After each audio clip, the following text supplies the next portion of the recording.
মামার নামে বাংলাতে তোমাকে ওখানে আমি চাকরি দিয়ে দিলাম। আমি সকাল থেকে এখানে বসে আছি, উনি একটু আগে আসছে, আর কেউ ছিল না।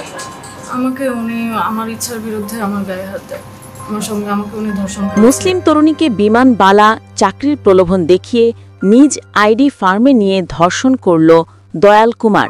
জানা যায়, ভুক্তভোগী তরুণীর দয়াল কুমারের সাথে ৬ থেকে ৭ মাস আগে রেস্টুরেন্টে পরিচয় হয়। রেস্টুরেন্টে চাকরির সুবাদে দয়াল কুমারের সাথে পরিচয় হলেও আরও ভালো চাকরি পাইয়ে দেবার প্রলোভন দেখান দয়াল কুমার। প্রথমে ওই তরুণী দয়াল কুমারের কথায় কোনো পাত্তা দেয় না। এরপরে আবার দয়াল কুমার তাকে বিমানবালা চাকরি দিবার প্রলোভন দেখায়। এর আগেও অনেকজনকে চাকরি দিয়েছে বলে কিছু ফেক এভিডেন্সও দেখায় ভুক্তভোগী সেই তরুণীকে।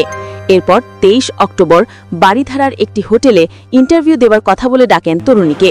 এরপর সেখানে তার ইচ্ছার বিরুদ্ধে তাকে ধর্ষণ করা হয়। ধর্ষণের শিকার হওয়ার পর আশেপাশের কয়েকজনের কাছে সাহায্য চান। সেই সময় দয়া কুমার সেই ধর্ষণের ঘটনাটি সম্পূর্ণভাবে অস্বীকার করেন।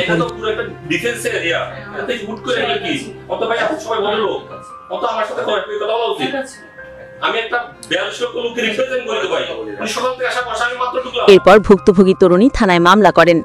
পরে প্রশাসন তার মেডিকেল রিপোর্ট দেখে নিশ্চিত হয় এবং তাকে গ্রেফতার করে পুলিশ।